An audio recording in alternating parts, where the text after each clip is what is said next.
औज़ुबिल्लाहिमिनश्शैतानिर्रजीम बिस्मिल्लाहिर्रहमानिर्रहीम। आज का जो हमारा टॉपिक है वो है अर्थमेटिक्स एंड वेरिएबल्स। ये हमारा थर्ड लेक्चर है। इसने पहले 2 लेक्चर नहीं देखे हैं, वो पहले 2 लेक्चर देख लिए, इसके बाद थर्ड लेक्चर को आ जाए।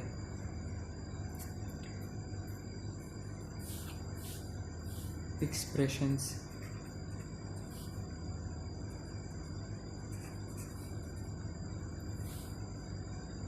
अब मैं वेरिएबल्स को थोड़ा डिस्कस करता हूँ। वेरिएबल किसे कहते हैं, क्योंकि डायरेक्ट स्टार्ट ले लूँ तो फिर आपको समझ नहीं आएगा कि वेरिएबल को। पहले मैं आप लोगों को बताता हूँ वेरिएबल्स किसे कहते हैं। वेरिएबल्स ये वो वैल्यू होते हैं जो चेंज होते हैं, यानी वेरिएबल्स वो वैल्यू है जो वेरी कर सकते हैं। वो वेरिएबल्स वो वैल्यू होते हैं जो चेंज होते हैं, यानी वो वैल्यूज जो वेरी करते हैं वेरिएबल्स। बेसिक अर्थमेटिक में हमारे पास सारे वैल्यू फिक्स होते हैं। वेरिएबल में वैल्यूज चेंज होते हैं और बेसिक अर्थमेटिक में हमारे पास वैल्यू फिक्स होते हैं। फॉर एग्जांपल हमारे पास अब एक एग्जांपल है x + 5। ये हमारे पास एक एक्सप्रेशन है x + 5। इसके जो वैल्यू है वो इस बात पर डिपेंड करेगी कि x के वैल्यू कितनी है। इसमें इसकी जो वैल्यू डिपेंड करेगी x पर डिपेंड करेगी, यानी यहाँ जो वैल्यू होगा तो रिजल्ट उस पर डिपेंड करेगा। अगर हमारे पास यहाँ x कोई भी वैल्यू ले सकता है, अगर मैं कहता हूँ कि यहाँ x = 1, तो फिर इक्वेशन कुछ इस तरह बनता है। If x = 1 then x = 5। 1 + 5 = 6। if 2 + 5 if x = 2 then 2 + 5 = 7। तो ये है हमारे पास वेरिएबल्स। x यहाँ क्या है, वेरिएबल्स है। ये x नहीं है, ये वेरिएबल है, क्योंकि इसकी वैल्यू चेंज होता है।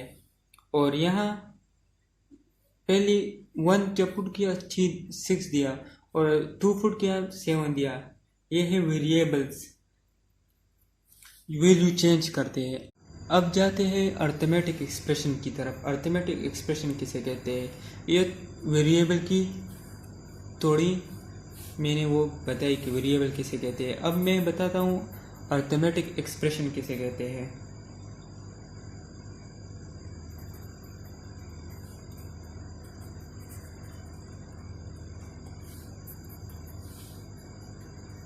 अर्थमेटिक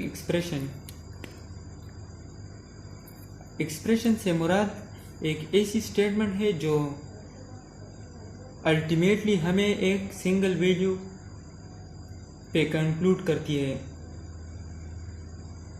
एक ऐसा स्टेटमेंट जहां मल्टीपल ऑपरेंड और मल्टीपल ऑपरेटर्स शामिल होते हैं। एक्सप्रेशन से मुराद एक ऐसी स्टेटमेंट है जो हमें अल्टीमेटली एक सिंगल वैल्यू पर कंक्लूड करती है। एक ऐसा स्टेटमेंट जहां मल्टीपल ऑपरेंड्स और मल्टीपल ऑपरेटर्स शामिल होते हैं। अगर हम इस स्टेटमेंट को कंक्लूड तो लास्ट में हमें एक वैल्यू देता है। एग्जाम्पल से समझ जाओगे। हमारे पास 2 वेरिएबल्स है, int a b। a = 10, b = 20। और एक्सप्रेशन क्या है, a + b। ये हमारे पास एक्सप्रेशन है। अगर हम a + b की बात करें तो ये एक एक्सप्रेशन हो गया। ये क्या हो गया, एक्सप्रेशन। 2 वैल्यूज दिए गए हैं, एक A है जो 10 है और दूसरा B है 20 है। और एक्सप्रेशन क्या है, A प्लस B। इसमें हमारे पास दो ऑपरेंड्स है। A प्लस B में हमारे पास दो ऑपरेंड्स है और एक ऑपरेटर्स है। A and B are operands, ये वाला operators, plus shows plus are operators। Expression में हमारे पास दो ऑपरेंड्स है और एक ऑपरेटर्स है और A प्लस B हमारे पास एक्सप्रेशन है। A प्लस B था एक्सप्रेशन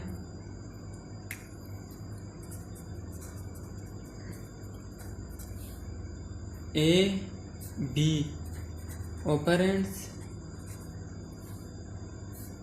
ऑपरेटर्स। ऑपरेंड से मुराद वो वैल्यू जिस पर कोई ऑपरेशन परफॉर्म किया जाता है। ऑपरेंड से मुराद वो वैल्यू जिस पर कोई ऑपरेशन परफॉर्म किया जाता है। ऑपरेंड से मुराद वो वैल्यू है जो जिस पर कोई ऑपरेशन परफॉर्म किया जाता है। ए और बी पर हम ऑपरेशन करते हैं। और ऑपरेटर से मुराद वो वैल्यू जो स्पेसिफिक ऑपरेशन परफॉर्म करता है, यानी प्लस साइन हमारे पास एडिशन है तो ये स्पेसिफिक ऑपरेशन परफॉर्म करता है। यानी ऑपरेटर से मुराद वो वैल्यू जो स्पेसिफिक ऑपरेशन परफॉर्म करता है और ऑपरेंड से मुराद वो वैल्यू जिस पर कोई ऑपरेशन परफॉर्म किया जाता है और उस पर स्पेसिफिक ऑपरेटर पर से मुराद वो वैल्यू जो स्पेसिफिक ऑपरेशन परफॉर्म करता है। अब हम एक और एग्जांपल लेते हैं। And A B C D, A is equal to 10, B is equal to 20, C is equal to 30, D is equal to 35। अब हमारे पास इसमें कितने वो है ऑपरेंड्स, एक एक दो तीन चार, 4 ऑपरेंड्स। अगर हमारे पास एक्सप्रेशन ये है तो ऑपरेटर्स कितने बनते हैं, 3 ऑपरेटर्स। इस एक्सप्रेशन में हमारे पास 4 ऑपरेंड्स है और 3 ऑपरेटर्स है। एक्सप्रेशन में 2 ऑपरेंड जरूरी है नहीं, जितने तुम्हारी मर्जी है इतने ले सकते हो। यानी हमारे पास 2 ऑपरेंड मर्जी नहीं है कि हम 2 लेंगे, जितने आपकी मर्जी है उतने आप ले सकते हैं। इधर हमने 4 लिया ऑपरेंड्स और इधर हमारे पास 2 थे। इधर हमारे पास ऑपरेटर 3 है, वहाँ सिर्फ हमारे पास एक ऑपरेटर है। और arithmetic expression are those in which arithmetic operator are use. और अर्थमेटिक एक्सप्रेशन से मुराद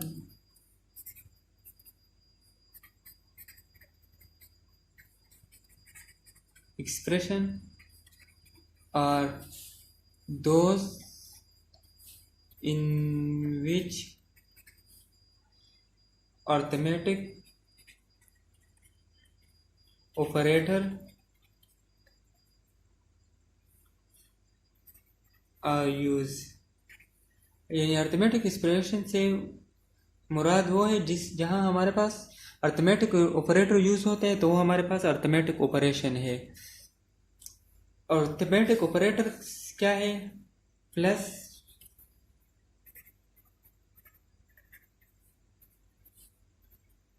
ऑपरेटर्स और प्लस माइनस डिवीजन, यानी एडिशन, सब्ट्रैक्शन, डिवीजन और मल्टीप्लिकेशन और मॉडुलस। ये है हमारे पास अर्थमेटिक ऑपरेटर। जो जहाँ भी ये परफॉर्म हो जाए सी लैंग्वेज में तो यह हमारे पास क्या है, अर्थमेटिक एक्सप्रेशन। ये हो गया डिस्कशन अर्थमेटिक और वेरिएबल और अर्थमेटिक एक्सप्रेशन के बारे में। अब हम आगे जाते हैं। आज के लेक्चर में हम एक प्रोग्राम डिस्कस करेंगे। आज हम एक प्रोग्राम बनाएंगे जिसमें हम फार्मूला इस्तेमाल करेंगे जो हमें गिवन है। ये फार्मूला इस्तेमाल करो, फार्मूला ये हमें गिवन है, यानी मैं जो बुक इस्तेमाल करता हूँ वो मैं डिस्क्रिप्शन में मेंशन करूँगा। मैं उससे ये एग्जाम्पल प्रोग्राम लिखता हूँ, यानी उसमें हमें ये फार्मूला दिया गया है 5/9 फ़ारेनहाइट -32।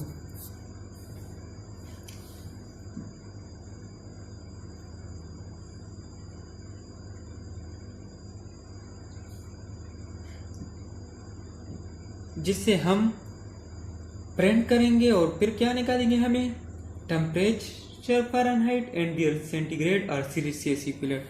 हम प्रिंट क्या करेंगे, स्क्रीन पर क्या शो करेंगे, हम स्क्रीन पर फ़ारेनहाइट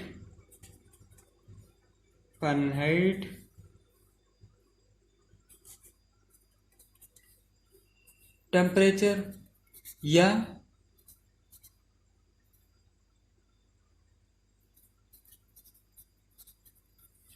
सेल्सियस टेम्परेचर शो करेंगे और क्या एंड सेल्सियस फ़ारेनहाइट में टेम्परेचर। स्क्रीन पर हम फ़ारेनहाइट में टेम्परेचर शो करेंगे और सेल्सियस प्रिंट आउट करेंगे। ये प्रोग्राम जो पहले लेक्चर में डिस्कस किया वो सिंपल प्रोग्राम था। अब इससे थोड़ा बड़ा है लेकिन कॉम्प्लिकेटेड नहीं है। जो पहला लेक्चर मैंने डिस्कस किया है, मैंने उसमें एक सिंपल सा प्रोग्राम डिस्कस किया, उसी तरह है, लेकिन हम इसमें थोड़ा स्टेप आगे की तरफ जाएंगे, थोड़ा और स्टेप इंक्लूड करेंगे। और जिसने वो पहला वाला लेक्चर नहीं देखा है उसको देख ले और इसके बाद दूसरा वाला देख ले। उसमें मैंने ब्रीफ डिस्कस किया है। दूसरा में operators and it's type, arithmetic operator भी डिस्कस किया है और दूसरे ऑपरेटर भी डिस्कस किए। आज के लेक्चर में मैं ये वेरिएबल डिस्कस किया कि वेरिएबल किसे कहते हैं। हमने बस प्रोग्राम जब पढ़ते हैं तो वेरिएबल्स स्टार्ट करते हैं, लेकिन बहुत से स्टूडेंट को वेरिएबल की भी पता नहीं कि वेरिएबल किसे कहते हैं। और अर्थमेटिक एक्सप्रेशन क्या तो बहुत दूर की बात है, वो तो समझते भी नहीं। जब मैं भी पहले सेमेस्टर में था मुझे भी ये सब कुछ नहीं आते थे, तो हम अक्सर रात बैठे थे और मेहनत करके फिर हमें दिमाग में कुछ बैठ जाता था। लेकिन वो हमारी गलती नहीं थी, वो हमारी टीचर्स की गलती होती थी, क्योंकि वो हमें बेसिक नहीं पढ़ाते। बेसिक सबसे अहम चीज़ बेसिक है। अगर आप लोगों को बेसिक समझ आ गया तो बाद में फिर वो चीज़ है जो दोबारा आती है। यानी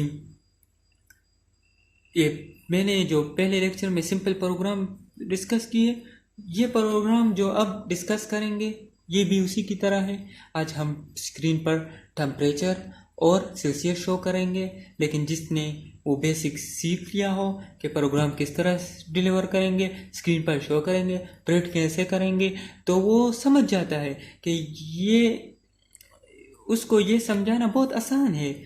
और जिसने वो नहीं पढ़ा है और नहीं देखा है तो वो इस पर समझना मुश्किल है। अब मैं हेडर फाइल इस्तेमाल करूँगा। बहुत से लोगों को हेडर फाइल नहीं मालूम, वो मेरी पहली लेक्चर को देख ले। उससे अगर मैं पहली लेक्चर की तरफ जाता हूँ तो मुझसे सारा लेक्चर रह जाता है। अब हेडर फाइल लगा लेंगे, प्रोग्राम को स्टार्ट करते हैं। स्टार्ट करने के लिए हमारे पास क्या होता है, हेडर फाइल। हेडर फाइल को लगा देंगे, वो है हमारे पास stdio.h। इसका मतलब क्या है वो भी मैंने पहले लेक्चर में बताया है। इसका मतलब स्टैंडर्ड इनपुट आउटपुट, ये किस लिए काम करता है वो भी मैंने पहले लेक्चर में बताया है। और अब जाते हैं फंक्शन की तरफ। और बहुत से लोग अब भी फंक्शन नहीं जानते होंगे कि फंक्शन क्या है। फंक्शन है मेन, और मैंने बताया है कि मेन के अलावा भी फंक्शन लेते हैं, लेकिन हम यहाँ मेन इस्तेमाल करते हैं। सी प्रोग्राम और सी प्लस प्लस सब में मेन इस्तेमाल करते हैं। और अब इसके बाद जो होता है वो क्या है, फिर हम दो ब्रैकेट डालते हैं। इसके बाद हमारे पास कौन सा ब्रैकेट लगाते हैं वो भी मैंने पहले लेक्चर में ब्रैकेट कर वो ये वाला ब्रैकेट इस्तेमाल करेंगे। इसके बाहर अगर दूसरा ब्रैकेट इस्तेमाल किया तो प्रोग्राम नहीं रन हो सकता। अब हमने ब्रैकेट लगाए, इसके बाद हम क्या करेंगे, इंट दो। इंट का मतलब क्या है, अब ये नया है, ये हम बताएंगे ये क्या चीज़ है। इंट से मुराद है फ़ारेनहाइट, और इंट से मुराद है इंटीजर, सॉरी इंटीजर, और हमें टेम्परेचर इंटीजर में डिलीवर करना है तो इंट लगाओ।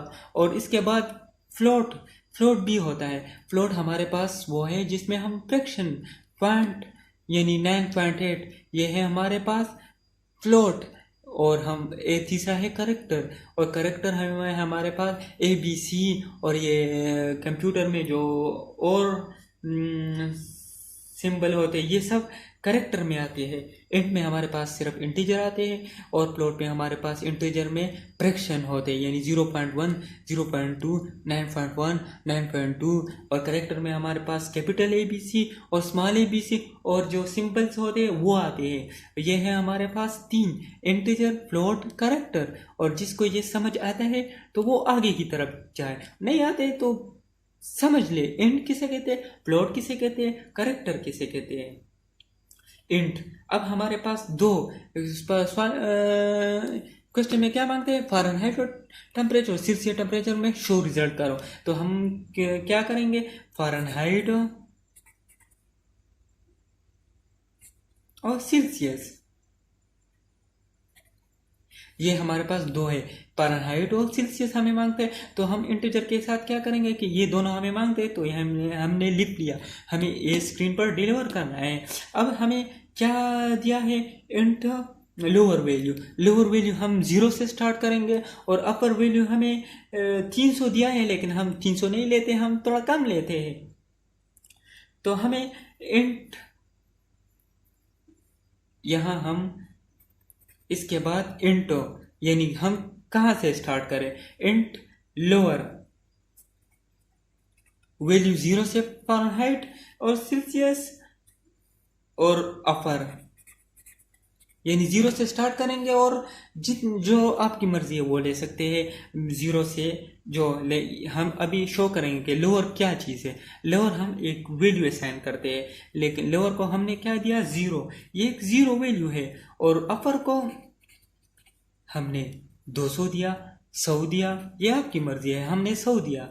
इसके ये लोअर है, ये अपर है, ये हमने दो वेरिएबल लिए, यानी इसके बजाय हम एक्स वाई भी ले सकते हैं, लेकिन हमने लोअर और फिर नीचे मेंशन किया कि लोअर की क्या चीज़ है, वो 0 वैल्यू हमने दिया कि लोअर बराबर है 0 की और अपर बराबर है 100 की। और स्टेप क्या है, स्टेप मतलब इसके डिफरेंस 0 के बाद दूसरा जो आएगा वो 20 आएगा, और इसके बाद डिफरेंस हमने क्या रखा, 20 रखा। ये हमने लोअर वैल्यू असाइन की, एक 0 है, हमने इधर मेंशन किया कि हमारे पास दो वेरिएबल है, एक है लोअर और एक अपर, 0 और 100 हमें से वैल्यू दिए। स्टेप डिफरेंस 0 और 100 में हमने दो डिफरेंस दिए 20, 0 के बाद 20 आएगा, 20 के बाद 40, 40 के बाद 60 आएगा, 60 के बाद ये हमने दिया। अब हम फ़ारेनहाइट के बारे, फ़ारेनहाइट इक्वल टू लोअर, ये कंडीशन तब ट्रू होगा, ये हमने मेंशन की है, ये कंडीशन तब ट्रू होगा, हमने व्हाइल लूप यूज़ किया है, ये लूप है। ये आगे लेक्चर में हम डिटेल से स्टडी करेंगे, लेकिन अब इस प्रोग्राम में आया है तो हम थोड़ा कहते हैं कि ये लूप है, इसमें इससे मुराद है शायद ये अगर ये बराबर है तो ये आएगा, अगर ये बराबर नहीं है तो ये नहीं आएगा। अब हम while is equal to Fahrenheit condition दिए कि फ़ारेनहाइट अगर अपर के बराबर है, ये कंडीशन जब ट्रू हो जाए तो ये होगा। अगर ये पास हो गया तो आगे की तरफ जाएगा, अगर ये ट्रू हो गया तो ये बैक की तरफ फिर आएगा।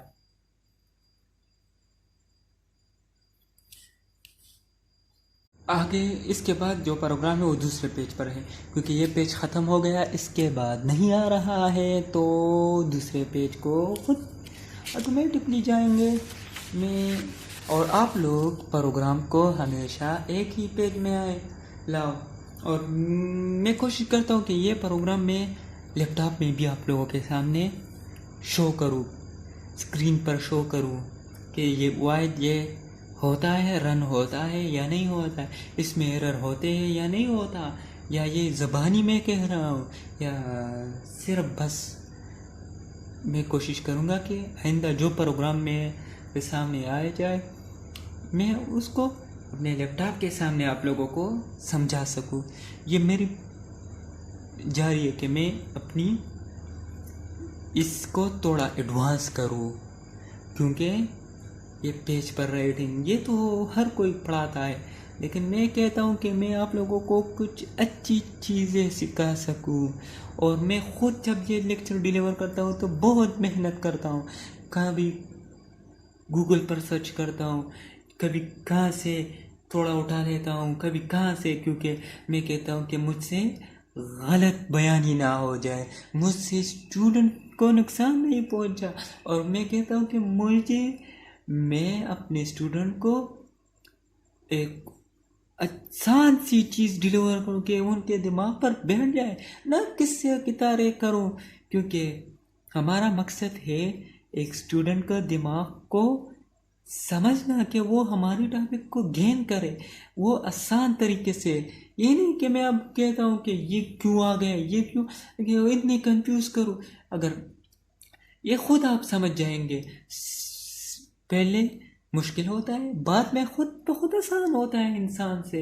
ये इंसान की अपनी वो है। अब मैं चाहता हूँ प्रोग्राम की तरह, अगर मैं इस तरह एक्स्ट्रा बातें करता हूँ तो फिर हमसे अपना प्रोग्राम नहीं जाता है, और हमारा मकसद क्या है, प्रोग्राम। और अब हम वह लूप इस्तेमाल करेंगे, और वह लूप में हम कंडीशन क्या है, वह लूप में हमें वो फार्मूला ऊपर दिया गया था, और सेल्सियस का फार्मूला था वो हमें दिया है, फ़ारेनहाइट -32 डिवाइडेड बाय, ये हमें ऊपर प्रोग्राम में दिया है। जब क्वेश्चन किया है उसने हमें सेल्सियस में, फ़ारेनहाइट में मांगा है और सेल्सियस में, और फिर फ़ारेनहाइट ये सेल्सियस में किस तरह कन्वर्ट कर, ये वो फार्मूला है, इसको हम इस्तेमाल करेंगे। और इसके बाद हम क्या करेंगे, print F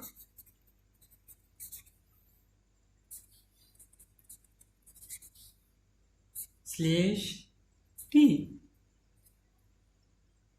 % d slash n, ये है टेप का निशान। ये शायद मैंने पहले लेक्चर में ये भी बताया होगा।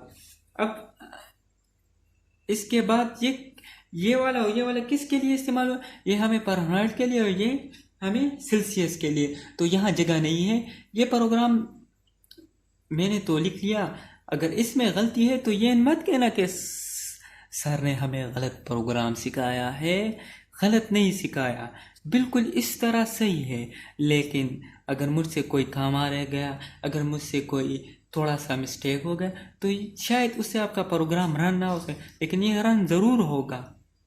इसके बाद ये जारी है, यहाँ पेज ख़त्म हो गया है, नहीं आता है, देख लो अपनी नज़रों से, देखो नहीं आता, तो हम ऑटोमेटिक नीचे जाएंगे। और इसके बाद हम क्या लगाएंगे, एक कामा लगाएंगे, और फिर हम फ़ारेनहाइट के लिए और एक सेल्सियस के लिए दो स्क्रीन पर शो करें, ये वाला फ़ारेनहाइट, ये वाला सेल्सियस के, तो ये ख़त्म हो गया। ये वाला लाइन इस जारी है। ये मत कहना कि सर ने ये क्या किया है, फिर कंफ्यूज हो जाओगे कि ये क्या है। अब गौर से सुनो, ये लाइन इसके साथ है, ये फ़ारेनहाइट के लिए और ये सेल्सियस के लिए। हमें मांगा है सवाल में फ़ारेनहाइट और सेल्सियस शो करना है, तो हमें ये लगाना है। और हमें हमने पहले वाले में बताया कि फ़ारेनहाइट कहाँ बराबर कहाँ कैसा है, तो हम वो कंडीशन भी लगा लेंगे।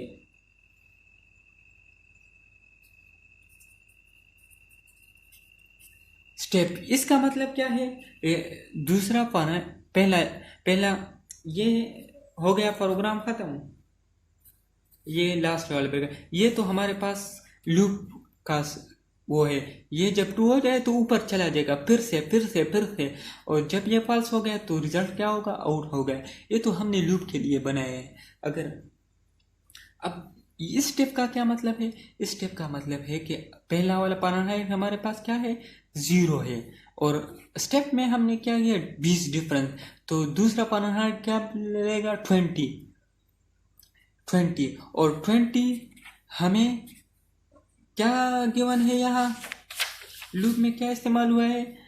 अगर फारेनहाइट अपर से, अपर हमारे पास 100 है और लोअर क्या हो गया? 20 हो गया, वो फिर कंडीशन ट्रू हो गया, सही है, क्योंकि 100 ज़्यादा है और 20 कम है। तो ये 20 कम है और 100 ज़्यादा है, तो फिर ये फिर ऊपर लूप की तरफ चला जाएगा। और अगर ये फिर 40 फिर भी लूप की तरह चला जाएगा। फिर 50, फिर भी 50 नहीं 60, 20 डिफरेंस है। ये 0 + 20, पहला होगा 0 + 20 तो ये आएगा। फिर 20 प्लस ये वाला तो है, और 20 स्टेप वाले ऐड होंगे तो 40, फिर 40 है अपने और स्टेप वाले 40, 60 है और स्टेप वाले 20 ऐड होंगे तो हो गए 80, और वो भी 100 से कम है। और फिर 80 + 20 वो हो गए 100। वो 100 तो इक्वल कंडीशन में हमें एक और चीज भी बताया है, वो क्या है? ओहो, पेज गिर गया। इक्वल भी बनाना, या अगर यहाँ इक्वल नहीं होता, समझ ले, अपने दिमाग से समझ ले, अगर यहाँ इक्वल नहीं होता तो फिर हमारा प्रोग्राम एंड यहाँ तक एंड होता। अगर यहाँ 20 है, इक्वल है, तो हमें 100 तक बराबर करनी है। अगर अब इसके पास 100 + 20 तो 120, और हमने कंडीशन में क्या बताया है? 120 बन गया। और 120 कंडीशन में क्या है? कंडीशन में बताया है कि लेसर आर इक्वल टू अपर, और अब ये बड़ा हो गया, अपर से भी बड़ा हो गया। अपर हमारे पास क्या है? 100 है, तो ये है पाल्स, ये पाल्स हो गया। तो अगर जब ये पाल्स हो जाए तो ये खत्म हो जाएगा। जब तक लूप पाल्स नहीं होता तो ये चलता रहेगा चलता रहेगा, और लूप इस्तेमाल होगा। अब हम जाते हैं इंट मीन्स, ये तो मैंने बताया कि इंट का मतलब क्या है? इंटीजर। और इंट का मतलब क्या है? इंटीजर, और वो है, ये हमारे पास प्रोग्राम है। और एक चीज़, जब रिजल्ट प्रिंट कर लोगे तो रिजल्ट पर कुछ यूं शो आएगा। ये खुद मैंने प्रिंट की है, पहले मैं उसका रिजल्ट आपको बताऊं कि कैसे शो होगा। एक साइड पर फारेनहाइट होगा और दूसरे ऊपर वाला नहीं लिखा होगा, ये तो वैसे मैं आपको बता रहा हूँ। एक साइड पर सेल्सियस होगा। जब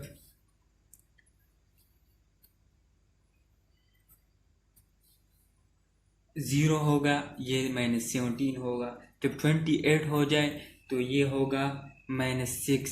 जब 40 हो गया तो ये हो गया 4। ये किस तरह से? ये फार्मूले से आता है। सेल्सियस का फार्मूला मैंने मेंशन किया है उस प्रोग्राम में। सेल्सियस तो उससे आता है, फारेनहाइट ये है जो हमें देते हैं 1, तो -17, 20 -6 14 4 44। और जब 60 हो गया तो उसके बाद हमें 15 देता है। 80 हो गया टेम्परेचर सेल्सियस में, हमें 26 देते हैं। और 100 हो गया और 32 देता है, आई थिंक 32। हाँ, मैंने 100 लिया है, और जो बुक से मैंने ये आप लोगों के लिए पहले पढ़ा था वो उसमें 300 तक है, और आप लोग 400, 500, 600, 1000 जितनी मर्जी है आप लोग ले सकते हो। और लेकिन मतलब क्या है, समझना लूप किस तरह इस्तेमाल किया, इंटीजर में कितना हमने वैल्यू, अपर को कौन सा वैल्यू दिया, लोअर को क्यों वैल्यू दिया, और अपर ये किस लिए स्टेप क्यों इस्तेमाल किया, और लूप किस तरह, ये चीज़ें बेसिक आप समझ जाए तो आपको प्रोग्राम लिखना बहुत आसान है। और इसमें मैंने अब ये तो प्रोग्राम ख़त्म हो गया, ये रिजल्ट पर शो हो गया, प्रिंट सी प्रोग्राम जब कंपाइल करेंगे एरर नहीं होंगे। ये वाला प्रोग्राम जो मैंने इसमें थोड़ी सी काम क्योंकि मैं जल्दी में लिख रहा था, मेरा तो मकसद है आपको समझाना। अगर इसमें गलती है तो ये ब्लेम ना करना कि सर ने मुझे गलत पढ़ाया था, गलत प्रोग्राम सिखाया था। ये गलत नहीं है। अगर आप लोगों को मैं डिस्क्रिप्शन में बुक देता हूँ, उस बुक को देखो, मुझसे आगे देखा करो, क्योंकि वो बुक बहुत अहम है। मैं खुद पढ़ता हूँ, आगे आगे जाता हूँ, और आप लोगों के साथ अपनी एक्सपीरियंस शेयर करता हूँ। आप लोग भी पढ़ा करो, क्योंकि पढ़ने के बगैर कुछ नहीं होता। अब जाते हैं हम इंटीजर। इंट का मतलब है इंटीजर 1 2 3, वो तो मैंने पहले भी बताया। फ्लोट का मतलब है 0 1, लेकिन ये क्यों बता रहा हूँ दोबारा, इसलिए बता रहा हूँ कि इसमें एक और ट्रिक है जो बहुत से कम लोगों को समझता है, समझिएगा। वो है, और करेक्टर ABC है, और अपर कैपिटल लेटर वो तो हर किसी को पता होगा जो प्रोग्राम के साथ रिलेटेड होगा। अब हमारे पास इस प्रोग्राम में एक इंटीजर, एक और इस प्रोग्राम को बेस्ट बनाते हैं, तो हम क्या करेंगे, फ्लोट का इस्तेमाल करेंगे। आप लोग फ्लोट का इस्तेमाल करो।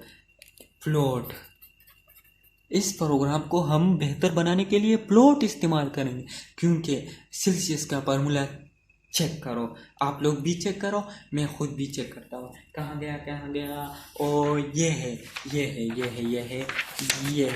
सेल्सियस के फार्मूला का देखो, 5/9। इससे क्या आता है फ्रैक्शन में, अगर इससे फ्रैक्शन आता है, लेकिन आप लोग चलो नहीं है, तो फिर अगर यहाँ से कुछ आया, यह फ्रैक्शन में आता है ना, अगर हम फ्रैक्शन में आता है, यानी एक नंबर आ गया 15 पॉइंट समथिंग, अगर इंटीजर है तो वो सिर्फ क्या शो करेगा, 15 शो करेगा। वो इंटीजर नहीं शो करता, फ्रैक्शन नहीं शो करता। और अगर हमने फ्लोट इस्तेमाल किया तो वो 15.6 है, वो एक्यूरेट रिजल्ट देगा। और अगर हमने ये तो 15 अगर हमें 0.66 में इंटीजर में आंसर आ गया तो ये 0 देगा। ये 0 तो जवाब नहीं है, हमें फ्लोट इस्तेमाल करना एक्यूरेट है। और वो किससे, इंटीजर से, ताकि, और आप लोग ये प्रोग्राम फ्लोट से रन करो। फ्लोट में आप लोगों को किस तरह वो है, और मैं बुक डिस्क्रिप्शन में लिखता हूँ, वो आप लोग कहाँ से भी मिल जाए। मेरे पास सॉफ्ट फॉर्म में है, जो कोई भी मुझसे लेना चाहता है तो वो मुझको कमेंट में बता सकता है, और जिसको किसी भी चीज़ में प्रॉब्लम है तो वो भी कमेंट में बता सकता है। अक्सर मैं कमेंट रीड करता हूँ तो मैं जवाब देता हूँ, और अगर मैंने जवाब नहीं दिया तो मैं दूंगा ज़रूर, एक हफ्ता बाद, दूसरा हफ्ता बाद मैं जवाब दूंगा, क्योंकि मैं अपने व्यूअर्स को नाराज़ नहीं करूँगा, क्योंकि मैं अपने स्टूडेंट को पढ़ाई की तरफ लेते जाऊँगा, क्योंकि ये हमारा मकसद है कि हम खुद भी सीखें, दूसरों को भी सिखाएं। अब ये आज के लिए मैंने आप लोगों के लिए ये सब ब्रीफ एक्सप्लेन किए। किसी ने भी अभी तक ना ये एक्सप्लेन किया होगा ना, क्योंकि बहुत से लोग अपनी जान छुड़ा लेते हैं। ये मैंने बहुत मेहनत से आपको इसलिए एक्सप्लेन किए, मेहनत से इकट्ठा किए, मेहनत से मेन और कहाँ से इकट्ठा किया कि आप लोगों को आसान पहुंचा सकूं। वेरिएबल एक्सप्लेन किया, वेरिएबल किसे कहते हैं, इसके बाद अर्थमेटिक एक्सप्रेशन कहते हैं। अगर मैं डायरेक्ट प्रोग्राम को तरफ आ जाता, आप लोगों को वेरिएबल और अर्थमेटिक एक्सप्रेशन ऑपरेटर तो उस चीज़ों को पता नहीं है, तो ये प्रोग्राम बाढ़ में जाए। पहले अपने बेसिक सीखना है। बस आज के लिए ये काफ़ी। खुदा हाफिज। The end. It is enough for today.